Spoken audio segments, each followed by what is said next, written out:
Good morning. I'm Jeff Lang with IMA, and it's truly my pleasure to share the stage with these two gentlemen today. I was excited when I got the invitation to monitor this panel entitled The Resurgence of Exploration. A little bit different than what we talk about in most of these presentations, and I think this is going to be really interesting. With me today, I have John Chrisman of Apache Corporation, and also Bill Armstrong of Armstrong Oil and Gas.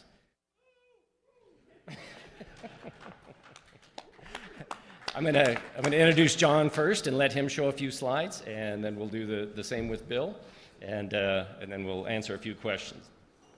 John Chrisman was appointed Chief Executive Officer and joined the company's board of directors in 2015. He had previously served as Executive Vice President and Chief Operating Officer of North America since 2014. Prior to that, he held the roles of Region Vice President, Permian Region, Vice President of Business Development, Production Manager for the Gulf Coast region, as well as various positions of increasing responsibility in the business development area since joining the company in 1997. He began his career with Vastar Resources, Arco Oil and Gas, in business development, crude oil marketing, and various engineering assignments.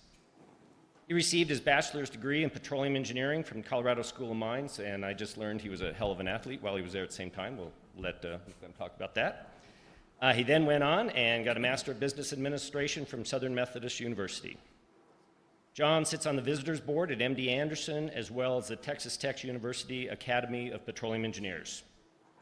More than 3 decades in the oil and gas industry, including more than 27 years at the Apache Corporation, John certainly has the proficiency and depth to manage and operate a large-scale oil and gas exploration and production company. Please join me in welcoming Mr. John Chrisman. All right. Okay, so the fun part's going to be the panel, so we'll get through quick introduction quickly. Being public, I've got to open up with a disclosure statement, so here it is. I promise you, if you're struggling going to sleep at night and need something to read it, but it does say that, do your research. When you look at us globally today, 465,000 BOEs a day. Our capital budget this year is $2.3 billion. We're going to spend $65 million on exploration. And I think the important thing is if you look back from 2020 through this year, we're going to have spent over $850 million on exploration. So the point is, we're an E&P, and people forget what E stands for. It's exploration. And, we took advantage of the opportunity over the last 5 years to what I think is build a world-class exploration portfolio. Our production is really anchored in 2 areas, the Permian, where we, generate 75% of our free cash flow, a big chunk of our production, and Egypt, where we've got both long-lived onshore asset bases. We've got a development in Suriname, and then we've got exploration as well in Suriname, Alaska, which we're going to get into with Bill, and Uruguay. So, we believe in long-term, and I think exploration is a long-lost art that the industry, is going to get back after. Under any scenario, and it's been funny to watch all the forecasts come out, over the next 2 decades, 3 decades, there is a big wedge of production that we're going to need now to meet demand globally for oil. And you can look here at found resources. You can look at what can be developed. That leaves a massive wedge. And if you look at the second point, this is just conventional exploration spend over the last decade. The industry has really ratcheted back, and since 2014, has been spending 50%. So we think we're positioned well. I think the other point that you'll see is it takes time for long-term exploration. Our portfolio today in Suriname, and I'll go through a timeline in a minute. We've got an FID project where we brought in Total as operator. It's a 220,000 barrel a day FPSO, first oil in 2028. It's a block we picked up in the spring of 2015. Alaska, we were fortunate to enter into a joint venture with Bill 2 years ago. We're going to spend a lot of time on that. We've now got 2 discoveries there. He'll talk a lot about it, but we're very excited about the potential on the North Slope. Egypt, we've been in country in Egypt for over 3 decades. We spent our first 30 years exploring for oil. We started last fall exploring for gas, and we're off to a tremendous early start on that. So very excited about gas potential in Egypt. And then Uruguay is another country. It sits on, across the margin from Namibia, which is starting to get a lot of press. We picked up 2 very large blocks in Uruguay. We think we're very well positioned, and excited about it. It'll be longer term, but could be another country like, Suriname in terms of future potential. Sometimes I think it's worth just putting a quick timeline on. It takes time on exploration. This is something that you can't just decide we're going to get back into. This just shows timeline on Suriname. We picked up Block 58 at a time when we were reducing rig count, cutting capital, but we knew it was an opportunity we couldn't pass on. We got Block 58 for a $5 million seismic option. In 2019, we spud our first exploration well. We were fortunate enough, there'd been some success next door in Guyana. We spud that well 100%. In December, we announced a partnership with Total. We cut a pretty good deal there for us, and where we bet on the future, did not take anything up front, but set up a carry, joint venture. Announced the first discovery in 2020, FID the project in 24, and first oil coming in 28. So it shows you the time it takes, and for large scale, big projects. And when we think about exploration, it's the way you can add the most value if you can be successful and it's done right. Alaska, I'm going to let Bill jump in on this. We saw an opportunity with Bill in 2023. We got after it. We've now announced 2 discoveries. Very excited about it, and I know we're going to spend a lot of time on that. So with that, I will hand the stage back over to moderator.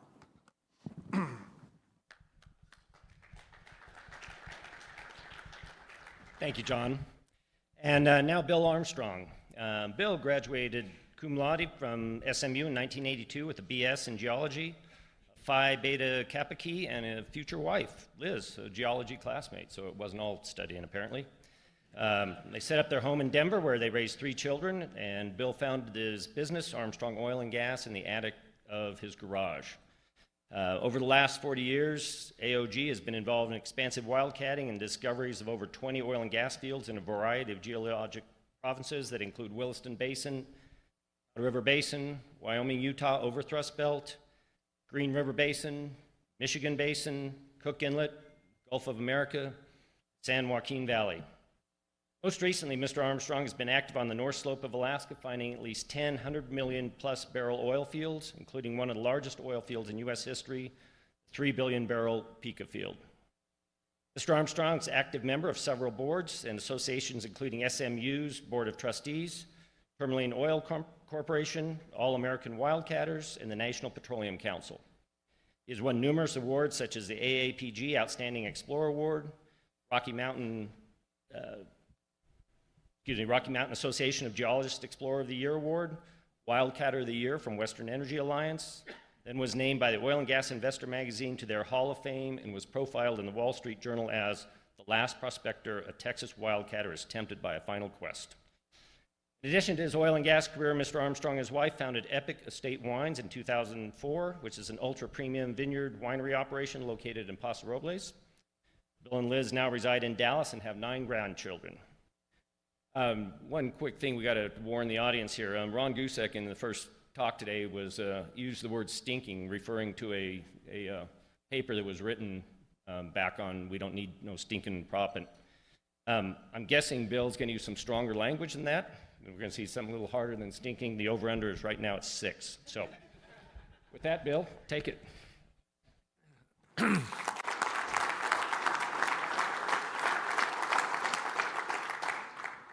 Oh, that was a great introduction. Thank you for that.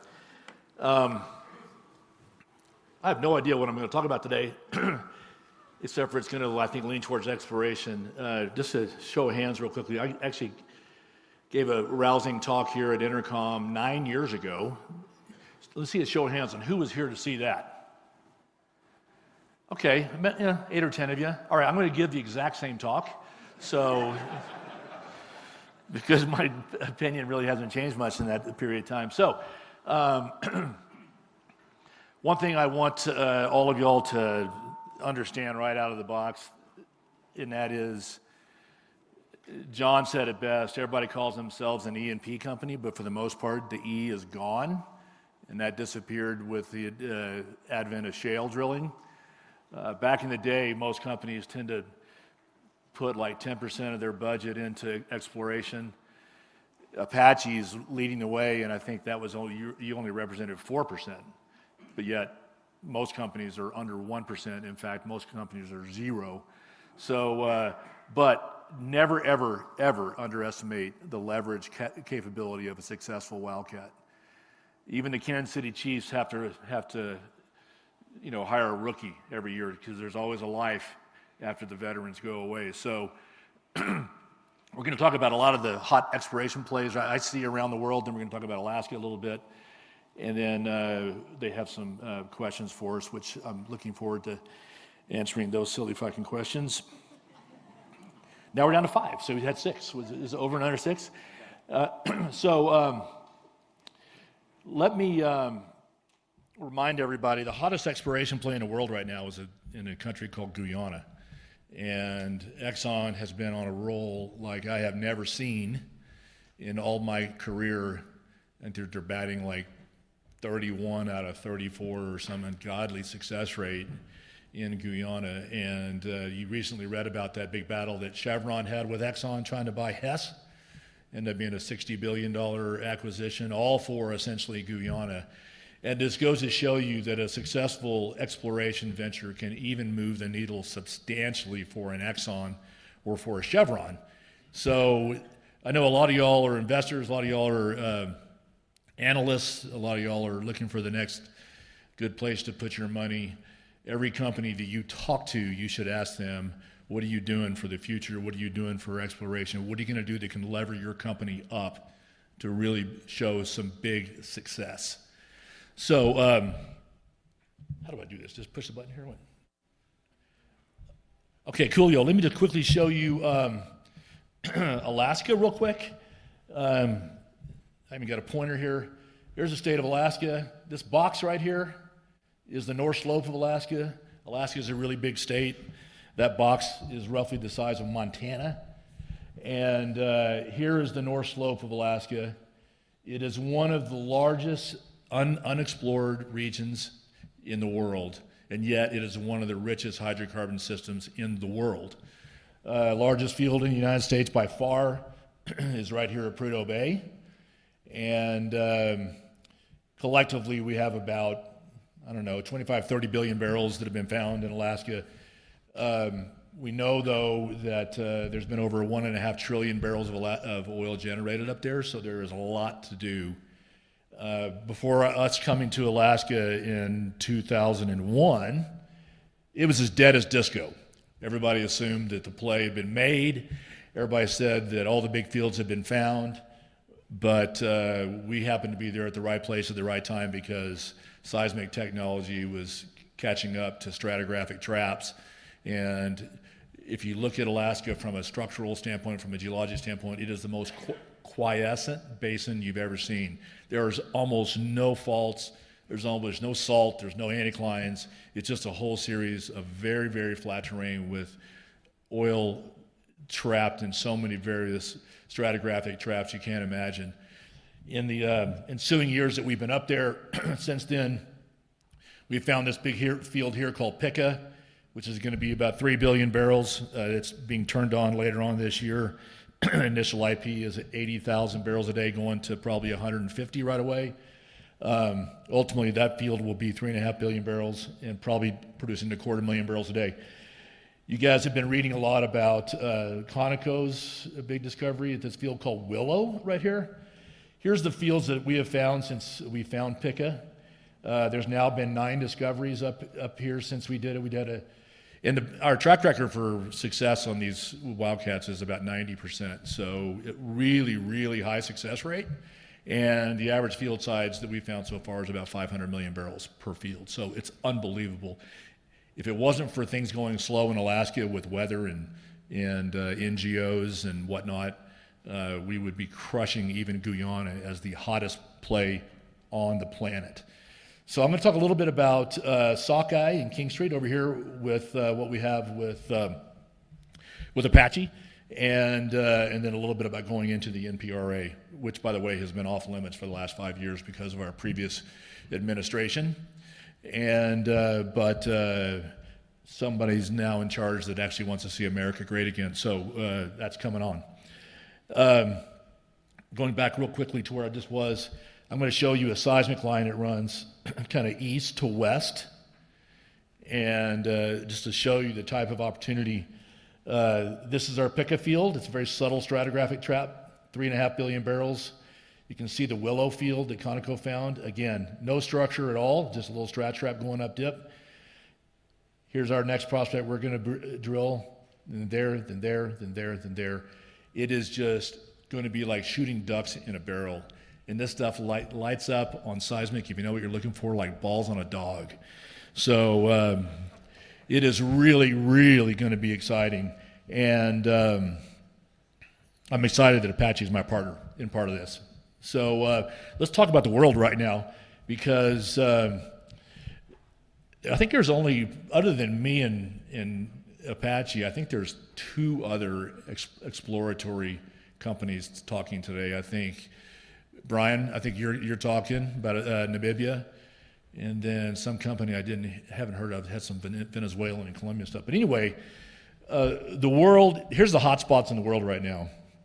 Hottest spot on the planet right now is Guyana. Well, I just talked about Alaska. I would say that's probably just as hot. By the way, the Alaska stuff, it's onshore. It's like 5,000 feet deep. I mean, it's unbelievable. Good oil, no H2S, no CO2. Really terrific stuff. Hottest play in the world right now is Guyana, and that has just literally been like shooting ducks in a barrel. John and Apache and Total have extended it into Suriname. You all just mentioned, you just read recently that BP has this new discovery in the Santos Basin, which is really exciting to see BP kind of pull their head out of their ass and come back into exploration. They had lost their mind over that transition game, and they finally have realized that ESG and DEI doesn't feed the bulldog, and so they're now back in exploration. They had a really nice discovery, biggest discovery they've had in 25 years. So right across the conjugate margin from Brazil here is Namibia, which is probably the second hottest play on the planet, I would guess. And then, of course, the Eastern Mediterranean and the Middle East continues just to find big fields. Kuwait just announced a 3 billion barrel field last year. I think Saudi Arabia announced like 20 new discoveries. So one thing it's really important to note is those big basins like that, they just keep delivering. It's kind of like the North Slope. You know, you find a really good basin and it will deliver for a long, long time. The hot plays that are coming up, I think, is this Pilatos Basin just on the other side of Namibia. John's got a super exciting project going on in Uruguay. And we are working a play in Aruba that will knock your hat in the creek. Let me show you what that looks like real quickly. First of all, when I say Aruba, you think of a Caribbean island, right? It's the first thing you think of. Well, you can actually see Venezuela from the beach. So it's actually an oil country. It just happens to be just 20 miles away from Venezuela. But look at this here. So this just goes to show you the type of opportunities that sit out there. Here was a well that was drilled by Repsol and Total about 8-9 years ago, and it was a uncommercial well, but it had pay in it. Pretty interesting pay actually, but it wasn't even in a basin. It was drilled like on this essentially a volcanic type high. But going across this basin to the northeast, look at this bad boy here. That is the biggest thing I have ever seen undrilled. Covers about 200,000 acres, has about 2,000 feet of closure. It looks just like the largest oil field in the North Sea called Ekofisk, which is a big it's a big 4 billion barrel field. Only thing different about this than that is this is 15 times bigger than EchoFisk. So that's coming down the pike. It just goes to show you, we haven't picked a partner yet who we've invited to come into this play with us, but it's the kind of thing that if that's drilled and it works, that company is going to go to the moon. So I just want everybody to know there's a lot going on out there besides the Permian, besides the Montney, besides the Haynesville, besides the Marcellus. There's just a lot going on, in particular now that the runway of some of these shale plays is running a little bit light. So anyway, that's my intro slide. There you go.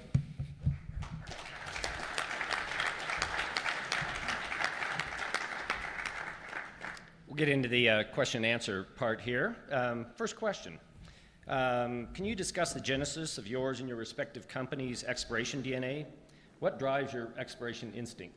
John, you want to start with that one? Yeah, number one, I'd say, we've always believed in a diversified portfolio. I've lived in Midland twice. I grew up in West Texas. I was there for a ramp from 2 rigs to 46 rigs. So I've seen the treadmill. I've lived the treadmill personally. We felt like staying committed longer term was the right thing. And we've always tried to position ourselves into areas where there's lots of hydrocarbons. I mean, Bill said it, you want to be in super basins. The Western Desert of Egypt is one. We're proving that now by going after gas. We've known there's gas there for a long time, produced a lot of oil. Permian obviously is a super basin. We love it. It's 3/4 of our company today. We're going to be there a long time, but the shale starts to roll over, and it will roll over. The world's going to need, as my second slide showed, we're going to need a big wedge of volumes coming from somewhere else. Suriname, Guyana is proven to be a super basin, and the North Slope of Alaska is a super basin. So, what we've tried to do is position ourselves and take advantage of the last 10 years when everybody moved to shale and became pure plays, and really put together a portfolio that we would not have been able to do for a company our size had we not stayed committed to exploration. It takes time. There's timelines on it. So it's all about adding value. I was an M&A guy most of my career, but I've seen what exploration can do, and we've stayed committed to it. What was the question again? Genesis of yours and your respective companies' exploration DNA. Exploration DNA, that's what it was. You know what? Exploration is not for everybody. I mean, let's face it. Most people, I think, kind of wake up with some version of FOFU, fear of fucking up. And to go out and drill a well and walk away with nothing but a tax write-off is not for most people. I mean, it just really isn't. However,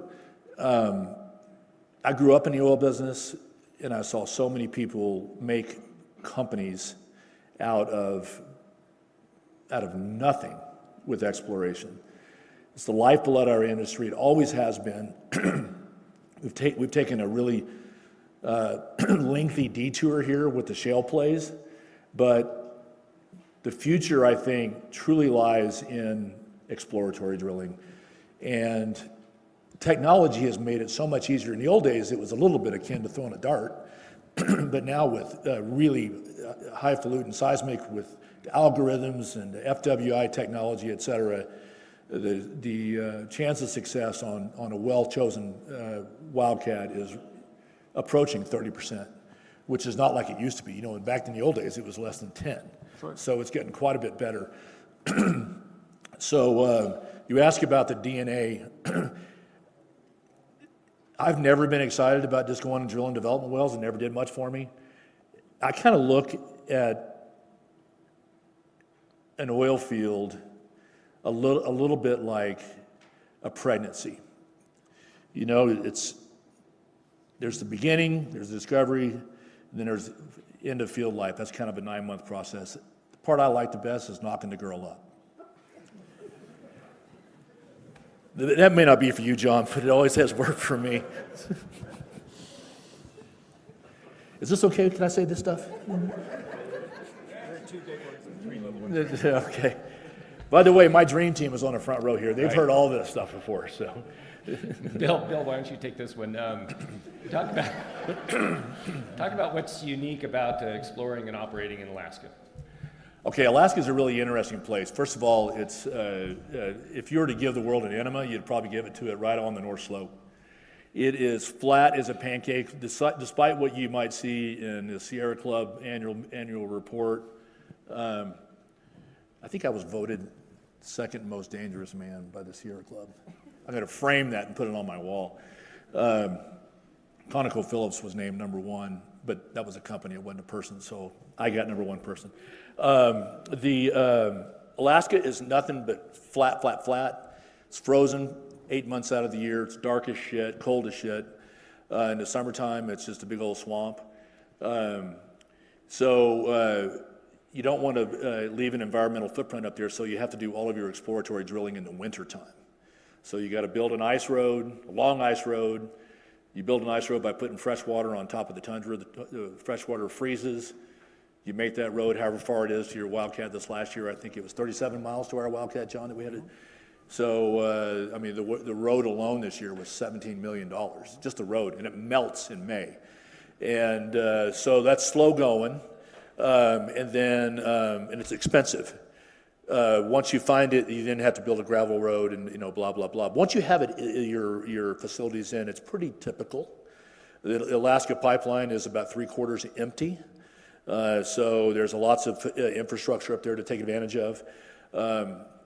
And then for whatever reason, the North Slope has been, at least on federal lands, has become kind of like the fighting grounds for the NGOs and the environmental extremists, even though they don't really know what they're talking about. I mean, if you actually went up there, more people see an oil field by 10 a.m. on a Monday morning flying into Dallas-Fort Worth Airport than they see in an entire year on the North Slope, because underneath the DFW airport is the Barnett Shale, and you can't even find it from a plane. So anyway, that's kind of one of the problems, or the difficulties in Alaska. Anything to add, John? No, I mean, I think it's, you look at where we are today and the time it takes and the cost of the wells. You just want to be deliberate. And, we're in a position today where we have two really nice discoveries. We've got a 375,000 acre block up there. There is a lot more potential. And quite frankly, the largest prospect is one we haven't even drilled yet, right? It's coming up a couple months. So I think for us, it's being very measured and making sure, you understand how you want to approach it and understand what the real size of the prize is and what's the priority in terms of how you want to appraise things and the steps you want to take, right? And so we're in the process of, while we won't have a rig there this winter, there will be one the following winter. The teams are working like crazy, integrating new data. We're reprocessing the seismic, but very, very excited about the potential up there. Let me just speak about what we did this past year. It was really exciting. We drilled this well called Sockeye 2, and to give you an idea, we had a 350,000 acre lease position. There was one well in that entire lease position. I mean, think about that. If you'd gone into the Permian Basin out of a 350,000 acre lease position, even before shale drilling, there'd probably already have been, close to 500 wells. There was one well, and we made a really good case that it was bypass pay. And so it was truly a rank Wildcat we drilled this year. Our well came in as mapped, and excuse me, we had non-stimulated well of 3,000 barrels a day. If we would have gone horizontal and put a little small frac on it, it probably would have been 15,000 barrels a day. We have permeability that is roughly 1 million times the permeability of a well in the Permian Basin, 2 Darcy permeability, as opposed to the type of nano permeability you have in the Permian. It works. I mean, it's not like you're going up there, because that gives, we think it's going to be like 700 million barrels. We still have to appraise it and all that, but we know what it looks like seismically now. And it's the kind of thing that there's just a lot laying around out there if you have the will and the interest of doing it. So it sounds like the key is you line up the rig before you build the road, pretty much. So, Yeah, you don't want to build a road to nowhere. So. yeah, not have the rig contract. Yeah. Right. Can you talk about the other regions other than Alaska that you're exploring? John, you've touched on a few of them, but any that you want to point out? Yeah, I mean, I think, like I said, we try to focus on super basins, where there's been a lot of oil and gas found, and we know there's more still to get after. We've obviously Suriname was a place. 2015, we've spent now the last 10 years there. With the development that we have underway there. We had said as part of the appraisal and announcement of that there would be more to do. You're starting to see our partner Total talk about more exploration potential in Block 58. So there will be more drilling there, either for additional tiebacks into Grand Morgu, which is the project that's underway now, or potentially, more infrastructure in the future. So excited about it. We took what we were there and moved down the coastline and happened to be able to position ourselves in Uruguay with two very large blocks. I think one of them's, 4.5, 5 million acres. The other one's 2.5 million acres. We got half of it. One of them was Shell. The other one we have 100%. Moved down the coast and, same geology, same reasons why it hasn't been explored today, like the other places were obviously. So, we look at that and look at our company today with stable production, 220,000 barrel a day FPSO coming on in 28 in Suriname, tremendous potential in Alaska. I think we're in a good place, and we moved early, which puts us in a place. We were at an investor dinner last night, and I got the question, how do you avoid when industry pivots the fray? Well, I think the point is we've built the portfolio today that we don't have to jump into that fray now, right? And we did it at a time where you could work it in high grade, and we put together an exploration team. I think staying in, we were able to kind of collect a lot of really good talent and keep the DNA of, we're a very good shale operator, but we're also a very good offshore explorer and onshore explorer. And those aren't capabilities that you just decide you want to reactivate next year and kick back into gear, right? So, but very excited about our entire portfolio. You said the key there, John, I think is really important is you got to have a portfolio. Here's a story that everybody in this room should know. It's about exploration.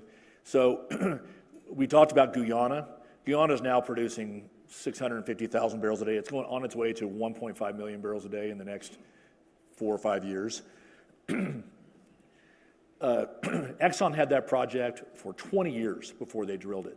Their partner was Shell.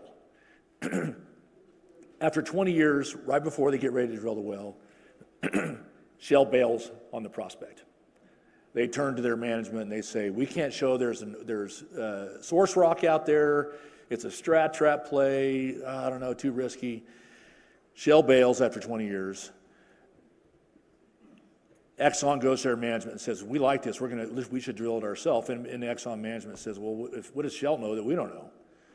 And they said, listen, we're not going to drill it unless you go find a partner. So they go out and they bring in Hess. Yes, And Exxon shows them Guyana, and they said, we have 2 prospects we need to drill here. We want to drill this prospect called Skipjack. And Hess said, we don't like that as much as your other prospect called Liza. And Exxon said, well, we really like Skipjack. Anyway, Hess convinced them to drill Liza. That was the discovery. That was the billion-barrel discovery that kicked off Guyana. They moved that rig to Skipjack, dry hole. If Skipjack had been drilled first, Guyana would still not be there. They would have left it. So that goes back to importance to the portfolio. John is selling himself short as far as what kind of explorer he is. When I had my project coming on stream in Alaska, by the way, if you look at all the fields I found in Alaska over the last decade or so, my partners were ENI, Oil Search out of Australia, Repsol, now Santos. One thing that I haven't mentioned, not one American company, because every American company was doing shale plays. And when I decided finally that I'm going to go look for an American company, I called up John and I said, because this guy's got hair in his balls. And by the way, one of us on this stage can run, when in college, ran a 4.440 and was a wide receiver, and it wasn't me. A long time ago. But I walked in and I showed John, and he has this fabulous exploration manager by the name of Tracy Henderson. She had found the opening play in Western Africa called Jubilee Field, Billion Barrel Field. And I laid out in an hour meeting. Tracy looked at John like, who the hell, you're bringing in this friend to show you this deal? And an hour later, she turned to John and said, this is what we've been looking for all over the world. So we sold you guys a deal on the spot in an hour. Never showed it to anybody else. So it shows you somebody who has real exploration balls, mentality, excuse me. Oh, and our Aruba deal, he said, what's coming down the pike? Our Aruba deal is so sexy, you can't even believe it. DHIs up the wazoo, flat spots, velocity slows, DHIs going wild, AVOs, never been drilled in the basin, ever. And huge stuff to be drilled. And for the first time, I'm certainly popular again. I mean, in the last month, I've had Exxon, Total, BP, ENI, Repsol, Statoil, Oxy, all give me a call and say, hey, what's coming down the pike? So I think the world is now realizing that the runway is getting short on shale plays. We need to find something big. That's great. This next question is kind of a longer one, multi-piece here. Is exploration a dying art? I think we know the answer to that. But do you see much competition from your peers? Are there enough younger professionals being taught to do effective exploration? And how do you shift your team's mindset from the variabilities of reservoir quality and unconventional resource plays to a probabilistic success or failure analysis that is required in wildcat exploration? Let me take that one. At least the first half of that. Second half, I'm going to let you talk about that probabilistic horseshit. Listen, if I show you a prospect that's never been drilled, it covers 200,000 acres with 2,000 foot of closure and a flat spot and bright spots all over it, if you can't figure out the economics on the back of an envelope, you shouldn't be doing the deal. I mean, it's just, it's the kind of deal, it's got to be big if you're going to do it. You got to swing a bat. I heard a really interesting statistic last week. You know the famed tennis player Roger Federer? In his career, he won only 54% of his points that he played. Yet he won 80% of his singles matches. And that goes to show you the exploration mentality should fall in that category. If you're chasing the right 50%, you will be the GOAT. You will be the greatest of all time if you're chasing the right mentality. So that story actually sounded better in my head than it did coming out across this room. What was the other question you asked me? Okay. It's DNA, and what I would say is it's a dying art. That's the art thing.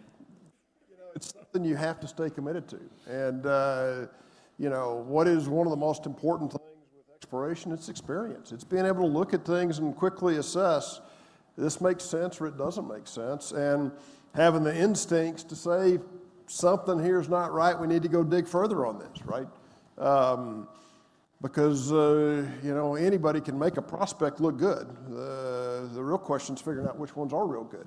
But I think it's something you have to stay committed to. You have to keep people, inside the organizations.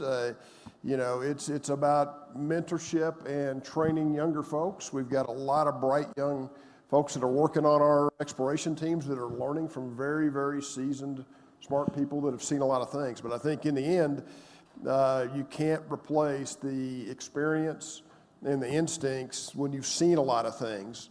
And there are people that find oil, and there's very few of them, but the ones that do seem to do it over and over and over again, like this guy, right? And he's got a lot of good people working for him as well. But So to me, you know, that's the key, and you know, you can't, it's just not something you can decide. So you asked a question on competition. You know, a lot of our peer companies that have become pure plays will, around the, you know, industry events and stuff, pull me aside and say, man, I wish we could do, you know, had the runway to go into other areas. There have been benefits to them becoming pure plays and being only Permian, but, you know, longer term, we're very well positioned with a diversified portfolio and have had the ability to be able to allocate some capital to exploration. And if you look back, we've done a pretty good job of, you know, rifling those dollars into the right places. Let me, before, I got a minute and a half left before y'all are going to give us the hook. Let me tell a story. I think it's actually pretty fun. As you talk about the people that are getting trained up by the youth, we were at your place shooting birds with Rick Moncrief. And he asked me, he said, hey, Bill, Rick Moncrief was the CEO of Devon, in case you guys don't know who he was. He said, Bill, would you mind coming to my office and talk to my technical guys about drilling wildcat wells? And I was like, come on, Rick. I mean, he says, no, I'm serious. I mean, it's just been a while. And we kind of need to get exploration back. And so anyway, so I went up there. I didn't have any props. I didn't even have a map. I just showed up. I thought it was going to be a half a dozen people. It ended up being a room full of about 75 technical guys. And I started with my talk. I said, okay, let me see a show of hands in this room. Who in this room has ever drilled a dry hole? 2 hands went up. Can you imagine that? I mean, and it is a dying art because nobody has been trained, you know. I then said, let me see a show of hands of anybody who's ever actually drilled a commercial shale well. No hands went up. No, I'm just kidding. But it is a dying art, and most of my peers have retired. I'm 65, and the vast majority of them have moved on. And there's a gaping talent gap coming up. It's actually a real concern. John, do you see your younger technical folks jumping back and forth between exploration and unconventional roles? You know, you find out which ones are good at which, right? And you position them, and we've got a lot of bright young people working both sides today, and they like what they're doing. I mean, we were able to attract talent because we were exploring, and I think, you know, 2020 when COVID hit, you know, we had a rig in Suriname. We were scheduled to drill 4 wells. We had options on those. We could stop at any time, and we kept a rig running. I mean, the measures we were going through to keep that moving with the testing and leaving the crews out there longer and all those steps, but it showed our commitment to exploration. And Dude, that showed a lot of bravery. Drilling that 100% showed a lot of bravery. People like Bill noticed it. People in the industry noticed it. And you know, as a result, you know, we've been able to really put together a, you know, what I'd call a very good, high-graded exploration, you know, staff. And there wasn't a lot of competition out there over the last couple of years as we put together some additional follow-on things from a portfolio perspective. Well, we've done a good job of kind of getting us back. We started a few minutes late, so I'm going to give you all just a chance to make a parting shot, if you'd like. Any final thoughts you'd like to leave this audience with? I don't see that there's a scheduled breakout